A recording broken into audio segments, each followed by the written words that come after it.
doivent plutôt s'assumer. Oh. Oui. C'est-à-dire? C'est-à-dire, les élections n'est pas une question religieuse. Les élections, c'est une question politique. Et en tant que telle, nous ne pouvons pas empêcher. C'est pas administratif? C'est pas les constitutionnel? élections, c'est de l'administration ailleurs. Mais Oui, mais d'accord, mais à Hassan City, on a dit on dépassionne, on donne à la société civile, y compris donc les religieux, qui doivent désigner les candidats. Ça, c'est vous voulez maintenant les enlever maintenant du processus? Ça, c'est l'organisation. Oui, on confie l'organisation à des religieux, mais ça reste une activité politique. Parce que ceux qu'on choisit là-bas, ce ne sont pas des acteurs religieux, c'est des acteurs politiques. Un président de la République, c'est un acteur politique. Un président de l'Assemblée nationale, un président du Sénat, un président de... Quand on parle d'élection, ça renvoie à la politique. Ça ne renvoie pas à une autre notion, sauf erreur de ma part.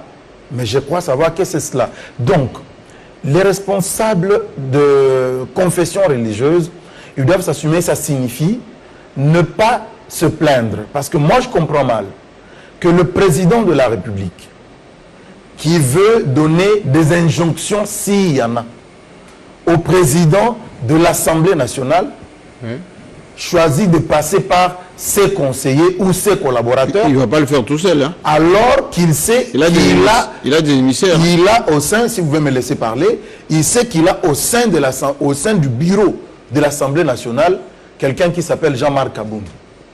Je ne comprends pas cette logique-là, que Jean-Marc Kaboum est là, au bureau de l'Assemblée nationale, mais le président choisit quand même d'appeler ses conseillers pour parler en Bosso.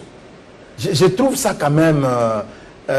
enfin, je ne sais pas comprendre cette logique-là. Juste pour dire que ça relève simplement de la fuite en avant. Mais vous ne vous rappelez pas, et vous allez continuer à parler, vous ne vous rappelez pas qu'ici, dans cette émission, Joël Cadet avait donné une révélation, en votre présence d'ailleurs, qu'il y avait des conseillers, dans le cadre du procès Caméré, qui faisaient pression sur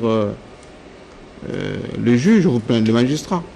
Non, mais bon, je crois savoir, j'étais sur le plateau avec Joël Cadet, je connais l'histoire, mais je crois qu'il a été mal compris. Parce que, tenez, Joël parlait de conseillers qui faisaient pression sur les juges. Les juges, oui. Mais il vous souviendra que même le président en a parlé.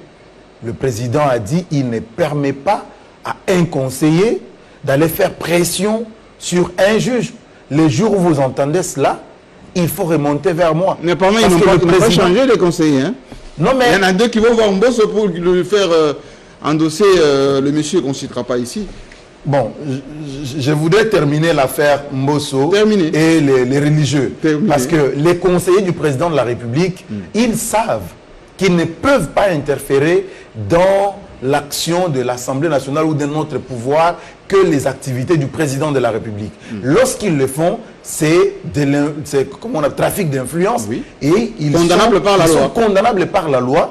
Mais là encore, j'en appelle un peu à un sursaut d'orgueil de la part de ceux qui sont menacés.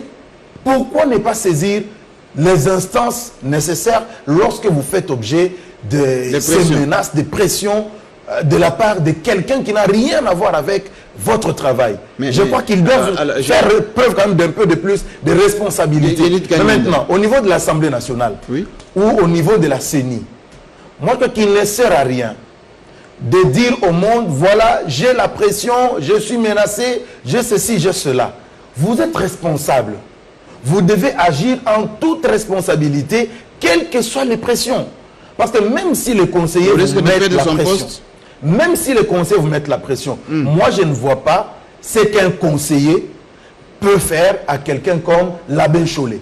Je ne vois pas. Un conseiller, qu'est-ce qu'il peut bien faire à l'abbé Chollet?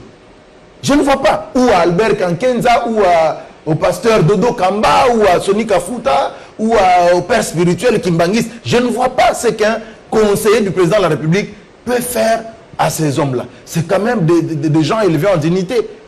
Donc, quelque part, ils doivent s'assumer, ils doivent montrer en quoi ils sont responsables. De votre point de vue, ils pleurent pour rien. Ils pleurent pour rien. Ça ne va rien changer. Et Mbosso n'a aucune pression. Mbosso n'a aucune pression.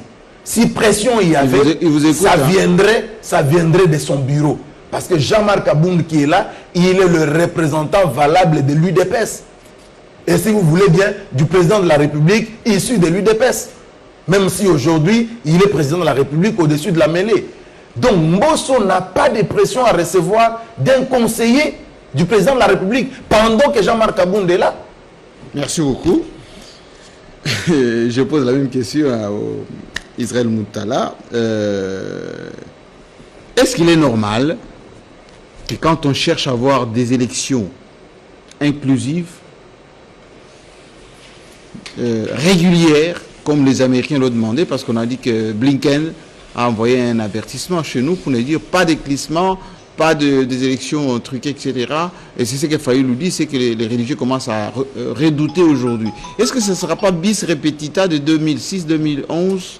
On a vu que Mosengo paix à son âme, les résultats des urnes ne reflètent pas la vérité. Voilà. Avant d'aborder cette question, j'aimerais rebondir sur les propos de Dionis. Pression sur Mbosso. Mais bon, pression pour obtenir quel résultat? Pour qu'un candidat proche du président de la République soit adoubé à la tête de la CENI. Comment est-ce qu'on détermine que tel candidat est proche du président de la République ou tel candidat ne l'est pas? Est-ce qu'il a une carte à l'UDPS? C'est quoi? Il y a des options. Il a de sa famille politique. Voilà, c'est ça le problème. Est-ce que le président l'a adoubé? Est-ce que lui-même a dit que je suis le candidat de tel? Voilà, c'est des questions d'abord que je me pose. Hein. Je suis en train de réfléchir. J'aimerais d'abord dire ici